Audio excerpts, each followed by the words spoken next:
Hola chicos, ¿cómo les va? Acá seguimos en esta cuarentena y con nuestras clases de física. Nada mejor para la cuarentena que estudiar un poco de física. Habíamos estado hablando de potencial eléctrico y de diferencia de potencial y que una carga eléctrica, por el lugar que ocupa dentro de un campo eléctrico, tiene un determinado potencial eléctrico. Y distintos puntos de ese campo eléctrico tienen una diferencia de potencial. Bueno, ¿cómo se traduce eso a la realidad?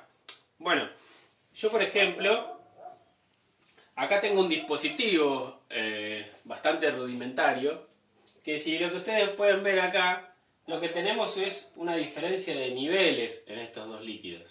¿Sí? Hay una diferencia de energía potencial. ¿Qué va a pasar cuando yo apriete mi interruptor?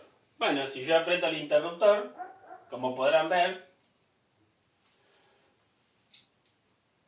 ¿qué va a pasar? Bueno, de a poquito vamos viendo cómo este se está llenando y ese se está vaciando. ¿Qué es lo que está pasando? Hay un flujo desde donde hay más a donde hay menos. ¿Sí? Esa diferencia de niveles me está provocando una circulación. Porque ese líquido está cayendo desde un potencial mayor a un potencial menor. De un estado de mayor energía a un estado de menor energía. ¿Sí? ¿Y hasta cuándo va a durar eso? Bueno, este flujo de agua en este caso va a durar hasta que se equilibren los niveles. ¿Qué pasa cuando se equilibran los niveles? Ya no tengo diferencia de potencial, ya no tengo diferencia de nivel. Y entonces ahí en ese punto deja de fluir el agua. ¿Sí? En ese caso, cuando ambos alcancen la misma altura, es cuando mi batería o mi pila se agotó. Ya no tengo diferencia de potencial que ponga en movimiento esos electrones. ¿Sí? Acá hice una analogía. Si yo tengo una pila, tengo muchos electrones de un lado y me faltan electrones del otro. Tengo un campo eléctrico, ¿no es cierto? Y ese campo eléctrico va a hacer que los electrones caigan desde donde hay más a donde hay menos, ¿sí? Produciendo una corriente eléctrica. Como ven, se equilibró el nivel. Ya no tengo diferencia de niveles, por lo tanto ya no tengo diferencia de potencial. Por lo tanto, dejó de fluir el agua. ¿Sí?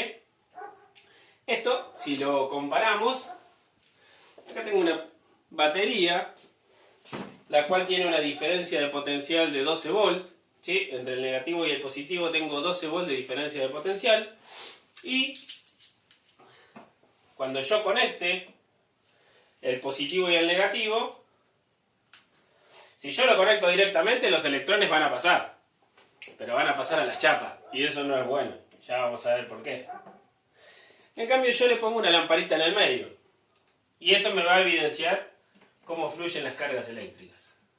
¿Ven? Es exactamente lo mismo. Está pasando del potencial mayor al potencial menor. Están pasando electrones.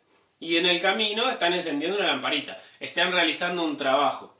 Porque esos electrones que tienen energía cinética, esa energía cinética la transforman en un trabajo. En este caso, prender una lamparita. Puede ser funcionar un motor. ¿Sí? Bueno, lo que yo quiera hacer con la electricidad. Bueno, para que un circuito me funcione, un circuito elemental, como puede ser este, es decir, una pila o batería, los conductores y una lamparita. Es un circuito elemental, lo más básico que yo puedo tener.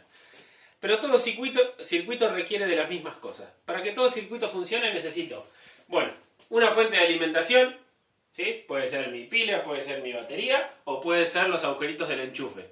En todos los casos yo tengo una diferencia de potencial. En el caso de la pila, entre el positivo y el negativo. En el caso de la batería, lo mismo, entre el positivo y el negativo. Y en los agujeritos del enchufe, entre uno y otro, tengo una diferencia de potencial de 220. ¿Sí? Cuando yo enchufo algo, los electrones van de un punto al otro pasando por el circuito. ¿Sí? En todos los casos necesito mi fuente de alimentación, ¿sí? Que me va a proveer mi diferencia de potencial. Otra cosa de las que necesito para que me funcione el circuito, obviamente, son los conductores o los cables. Si no tengo cables, no va a andar, ¿no? Bueno, en esos conductores o cables yo voy a medir una magnitud que se llama intensidad de corriente. Ahora las vamos a definir. Y otra cosa que yo necesito obviamente para que funcione, obviamente es lo que yo conecto. Esa va a ser mi resistencia, en este caso mi lamparita.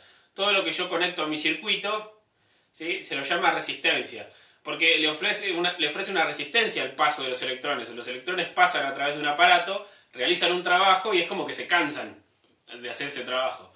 Entonces a eso se lo llama resistencia. Y la magnitud que lo mide, obviamente, se llama resistencia, ¿sí? Y tiene una unidad. Ahora vamos a ver cómo se definen estas tres, con qué unidad se las mide, y bueno, después eso se puede calcular. Bueno, continuamos con nuestro circuito elemental. Dijimos que todo circuito necesita, bueno, la fuente de alimentación, los conductores y nuestro aparato que conectemos, nuestra resistencia. En ese circuito voy a medir tres magnitudes importantísimas. Una es la diferencia de potencial, obviamente, ¿sí? Es la diferencia de cargas entre dos puntos entre los cuales actúa un campo eléctrico. Siempre, para que las cargas eléctricas fluyan de un lado al otro, necesito una diferencia de potencial, como lo vimos acá en nuestra super máquina.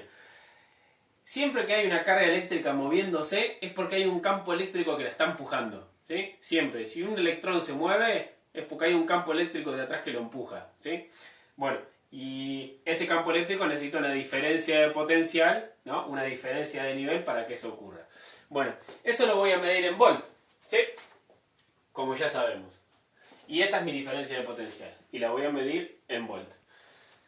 Se le dice diferencia de potencial, también se le dice voltaje, ¿sí? Mucho más práctico. También se le suele llamar tensión, ¿sí? Cuando en la casa dicen hay baja tensión, o el tomacorriente tiene una tensión de 220 volts, es lo mismo, estoy hablando de la diferencia de potencial. Y también se lo llama FEM, o fuerza electromotriz. Cuando se habla de motores y esas cosas se le suele llamar FEM, o cuando se genera en un generador, ¿sí? Pero en todos los casos estoy hablando de lo mismo. Voltaje, tensión, FEM o diferencia de potencial, estoy hablando de lo mismo. Bueno, otra magnitud importante es la intensidad de corriente. A veces simplemente se le dice corriente, a veces intensidad o intensidad de corriente. Estoy hablando de lo mismo, ¿sí? Y es la cantidad de electrones que están pasando por el circuito, ¿sí? Es el flujo de cargas eléctricas, es como si fuese el caudal. Si yo lo comparo con mi máquina que movía líquido de un lado al otro, el caudal de agua que está pasando por la manguerita sería mi intensidad de corriente, el flujo de electrones, ¿sí? Y eso lo voy a medir en una unidad muy importante que se llama ampere, ¿sí? Los amperes es una unidad que... ¿Cuándo voy a tener un ampere de corriente? Bueno, si yo me paro en un punto del conductor, supone que me paro acá, y empiezo a contar los electrones que pasan, ¿sí? Si por ese punto pasa un coulomb de carga eléctrica en un segundo, quiere decir que la intensidad en ese momento es de 1 ampere, ¿sí? La unidad de ampere se define como... Bueno, está definida de otra forma más importante, pero también así. Es un coulomb en un segundo, ¿sí? Cuando pasa un coulomb de carga eléctrica en un segundo, tengo una intensidad de 1 ampere. Si ustedes se acuerdan, el coulomb era una unidad re grande, 6 trillones de electrones. Y quiere decir que si por ese punto pasan 6 trillones de electrones en un segundo, tengo 1 ampere. Y parece difícil imaginar cómo van a pasar 6 trillones de electrones. Bueno, es que en realidad no es que los electrones pasan en filita india uno atrás del otro, sino que por sección del conductor, ¿sí? Si yo agarro al conductor, lo corto, vería esto, ¿no? Un círculo. Bueno, por esa sección, que es el área del conductor, hay trillones y trillones de electrones. Entonces pasan todos juntos, ¿no? Obviamente. Bueno, si ese flujo de cargas eléctricas pasa en un segundo, tengo 1 ampere. ¿Sí? Si pasan 2 coulombs de carga eléctrica en un segundo, tengo 2 amperes. Acá la cosa se simplifica porque se acuerdan que antes trabajábamos con los coulombs y eran por 10 a la 18 y todos números así. Bueno, acá no, simplemente, si yo quiero saber la corriente, conecto un amperímetro, que es el aparato que mide la intensidad, y me va a decir 1 ampere, 2 amperes, 3 amperes, 0,5. ¿Sí? Re fácil. Bueno, y otra cosa importantísima es la resistencia. Es aquello que nosotros conectamos. En este caso, una lamparita, ¿sí? Y tiene una unidad de medida que es el ohm. En honor a George Simon Ohm, que descubrió la ley de Ohm, que lo vamos a ver después. Y se simboliza con esta letra, que es la letra omega minúscula, que parece como si fuese un chichón en el piso. ¿Sí? Bueno, ese es el símbolo de resistencia. ¿Y por qué es importante la resistencia? Porque si yo tengo la fuente de alimentación, si no la tengo no funciona. Si no tengo los cables no funciona. Pero si yo no tengo la lamparita puede funcionar, yo puedo hacer esto. ¿No? Tengo mi batería, conecto positivo o negativo, funciona. Eso que estoy haciendo es un cortocircuito. ¿Sí? Después vamos a ver qué ocurre con eso. Pero, por lo tanto, quiero decir que es necesario la resistencia también. Si no tengo resistencia, se quema todo. ¿Sí? Así que las tres son importantes. Bueno, y cada una tiene su unidad de medida. La tensión o diferencia de potencial en volt, la intensidad en ampere y la resistencia en ohm.